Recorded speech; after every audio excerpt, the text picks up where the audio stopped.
দর্শক আসসালামু আলাইকুম। গ্রিন হাউস এগ্রো নার্সারি থেকে আমি মোহাম্মদ আনোয়ার হোসেন। আশা করি আপনারা অনেক ভালো আছেন। তো আপনারা যারা বেগুন চাষ করতে যাচ্ছেন, এই মুহূর্তে ফেব্রুয়ারি মাস চলতেছে। ইতিমধ্যেই কিন্তু আমরা এক সপ্তাহের মধ্যে দেখেছি যে বেগুনের দাম কিন্তু দ্বিগুণ হয়ে গেছে। তো আমরা অনেক চাষি রয়েছি, যখন সবজির দাম বেড়ে যায় তখন আমরা চেষ্টা করি চাষ করার জন্য, এবং তখন দেখা যাচ্ছে ওটা হারভেস্ট করার টাইম আসতে আসতে আবার কিন্তু দাম কমে যায়।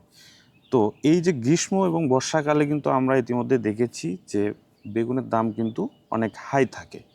তো আমার কাছে মনে হয় যে বেগুন এমন একটা ফসল, এটা উচ্চ মূল্যের প্রথম তালিকায় রাখা উচিত।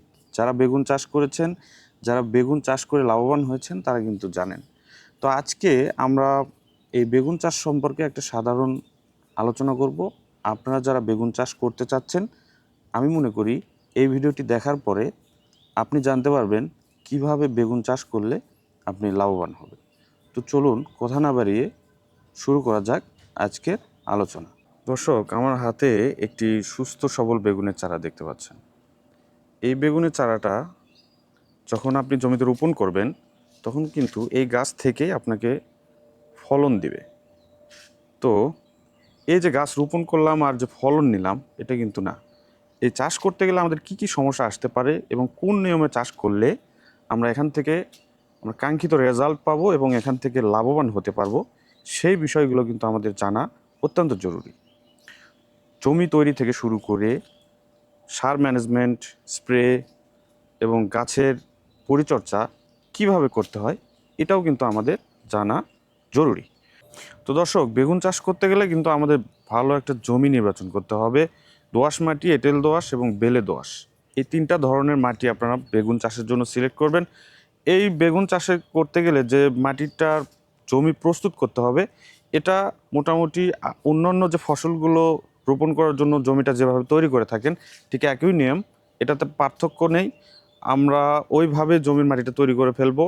জমিটা শোধন করার জন্য আমরা যদি ব্যাকটেরিয়া থাকুক বা না থাকুক, সেক্ষেত্রে কিন্তু আমরা ব্লিচিং পাউডারটা দিয়ে দিব, এবং মাটির পিএইচ যদি আপ ডাউন থাকে সেক্ষেত্রে ডলোমাইট চুন এবং জৈব সার দিয়ে পিএইচটা নিয়ন্ত্রণ করার চেষ্টা করব। আমরা কিন্তু ইতিমধ্যে অনেক কৃষক পিএইচ নিয়ে অনেক কিছু চিন্তা করেন, তারা কিন্তু মাটি নিয়ে পরীক্ষা করে তারপরে কিন্তু ফসল রোপণ করতেছে। কারণ বাণিজ্যিকভাবে যখন আপনি চাষ করতে যাবেন, তখন আপনাকে এগুলো মেনটেন করেই যেতে হবে। এখন আমরা জমির মাটিটা তৈরি করলাম, শেষ চাষে কি কি সার ম্যানেজমেন্ট দিব সেটা আমি স্ক্রিনে দিয়ে দিচ্ছি। এই সারগুলো এবং উপাদানগুলো আপনারা সঠিকভাবে জমিতে দিয়ে জমিটা ফিনিশিং চাষ দিয়ে দিবেন। এরপরে আমরা বেড করব কিভাবে। তো দর্শক, আমরা জমি তৈরি করে ফেললাম। জমি তৈরি করার পরে কিন্তু আমরা বেগুনের 3 ফিটের মালচিং পেপার দিয়ে কিন্তু বেড করব। এখন এই বিষয়টা আপনারা খুব খেয়াল করে শুনবেন। 3 ফিট মালচিং করার ক্ষেত্রে আমাদের 24 ইঞ্চি বেড করতে হবে। 3 ফিট মালচিং দিয়ে বেডটা রেডি করে ফেলবেন। ড্রেনটা রাখবেন 2.5 ফিট, অর্থাৎ 30 ইঞ্চি। 30 ইঞ্চি ড্রেন রাখবেন, এরপরে আবার 24 ইঞ্চির বেড করবেন। গাছ থেকে গাছের দূরত্ব দিবেন 30 ইঞ্চি। আমরা এর আগে কিন্তু 18 থেকে 20 ইঞ্চি এই দূরত্বে গাছ রোপণ করেছিলাম, কিন্তু আমরা দেখেছি যে যত স্পেস বেগুন গাছে দেওয়া যায় তত কিন্তু ফলন বেশি হয়ে থাকে।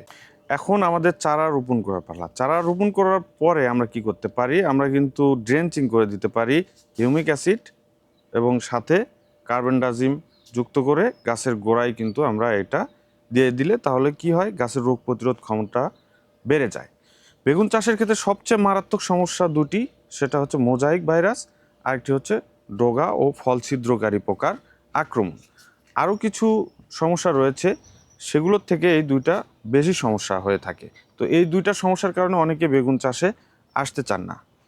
এখন মোজাইক ভাইরাসের ক্ষেত্রে আমাদের যেটা হয়, আমরা মোজাইক ভাইরাস হওয়ার পরে এটাতে ট্রিটমেন্ট নেওয়ার চেষ্টা করি, কিন্তু আমি আপনাদেরকে বলবো যে মোজাইক ভাইরাস আসার আগে আপনাকে এটার ব্যবস্থা নিতে হবে, কারণ আসার পরে এটা নির্দিষ্ট কোনো প্রতিকার কিন্তু নেই।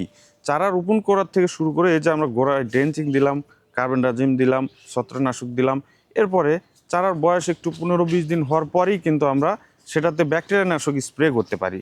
মূলত এই যে মোজাইক ভাইরাস, এটা কিন্তু একটা ব্যাকটেরিয়া জাতীয় রোগ।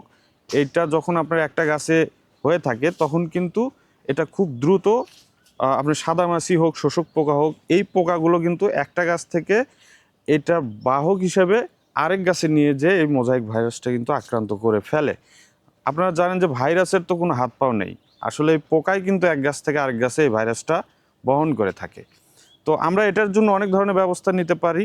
ধরেন এই যে শোষক পোকা যেহেতু এক গাছ থেকে আরেক গাছে নিয়ে যাচ্ছে, এই জন্য শোষক পোকা যাতে আপনার জমিতে আক্রমণ না করতে পারে সেই জন্য আমরা জৈব পাশাপাশি রাসায়নিক দুইটা ব্যবস্থায় আমরা করব। বিভিন্ন ধরনের আঠালো ফাঁদ পাওয়া যায়, হলুদ, নীল, সাদা। এটা এক একটা শোষক পোকার জন্য এক একটা আপনার এই ফাঁদগুলো কিন্তু ব্যবহার হয়ে থাকে। তো যদি আমি স্পেসিফিকলি বলি হলুদ কাঠটাতে কিন্তু সব ধরনের পোকাই কিন্তু এটাতে আটকে যায়। এরপরে সাদা যে ট্যাপটা রয়েছে এটাতে শুধু থ্রিপস, হ্যাঁ। এরপরে নীল যে ট্যাপটা রয়েছে এটাতেও কিন্তু কিছু থ্রিপস মানে আপনার এটাতে দমন করতে পারবেন। এরপর রাসায়নিক ব্যবস্থা যদি বলি তো আপনার হচ্ছে সাদামাছির জন্য যে মোভেন্টো রয়েছে, উলালা রয়েছে, পেগাসাস রয়েছে। এই যে সাদামাছি দমনের জন্য কিন্তু আমার ভিডিও একটা দেওয়া আছে, আপনারা চাইলে আই বাটনে ক্লিক করে কিন্তু এই ভিডিওটা দেখতে পারবেন।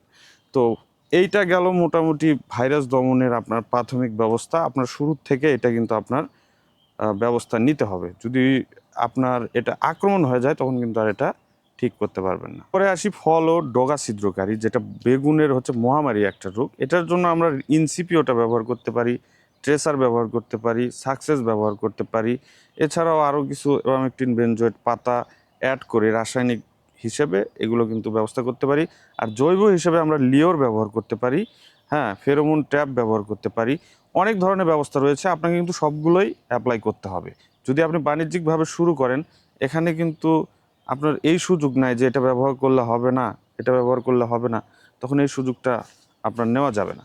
এই জন্য রিস্কের মধ্যে যাওয়া যাবে না, আপনাকে সবগুলো ব্যবস্থা নিয়েই কিন্তু এই রোগ এবং পোকামাকড়গুলো দমন করতে হবে। এরপরে আসি আমরা হচ্ছে গাছের খাবার ম্যানেজমেন্ট, সার ম্যানেজমেন্ট। আমরা কিন্তু গাছের বয়স যখন 15-20 দিন হয়ে যাবে তখন কিন্তু টিএসপি সারটা ব্যবহার করব। কেননা টিএসপি সারটা আবার আপনার গাছে খাবার নিতে নিতে 15-20 দিন সময় লেগে যায়। আর টিএসপি সারটা হচ্ছে আমাদের গাছের কিন্তু প্রচুর ফল আসার জন্য এই সারটা আমরা ব্যবহার করে থাকি। এছাড়াও আমরা জৈব সার ব্যবহার করব। আমরা জমি তৈরির সময় একবার জৈব সার দিয়েছি, আবার প্রয়োজনে আবার দিব। প্রতি শতাংশে পর্যাপ্ত পরিমাণে কিন্তু আমরা জৈব সার ব্যবহার করব। মাটির নিচে আমরা 30 থেকে 40 কেজি প্রতি শতাংশে আমরা এটা ব্যবহার করতে পারি। এরপরে যখন আমরা গাছ দিয়ে দিব ড্রেনে, তখন আমরা 15 থেকে 20 কেজি প্রতি শতাংশে আমরা ব্যবহার করতে পারি। তো সবাই এইভাবে যদি আমরা প্রপার পরিকল্পনা নিয়ে যদি আমরা চাষটাস করি তাহলে অবশ্যই আমরা বেগুন থেকে একটা ভালো পরিমাণে প্রফিট কিন্তু পাওয়া যাবে। তো সম্মানিত দর্শক, গ্রিন হাউস এগ্রো নার্সারি থেকে আমি মোহাম্মদ আনোয়ার হোসেন ছিলাম এতক্ষণ আপনাদের সাথে। তো গ্রিন হাউসের এগ্রো নার্সারিতে আপনারা পাচ্ছেন টোটাল 9টা বেগুন। বাংলাদেশের যে কোনো জায়গায় কিন্তু আমরা এই চারাগুলো সরবরাহ করছি। তো আমাদের স্ক্রিনে দেওয়া নাম্বারে যোগাযোগ করে আপনি আপনার পছন্দের জাতটি কিন্তু সংগ্রহ করতে পারবেন। সবাই ভালো থাকবেন, সুস্থ থাকবেন, গ্রিন হাউস এগ্রো নার্সারির সাথেই থাকবেন। আসসালামু আলাইকুম।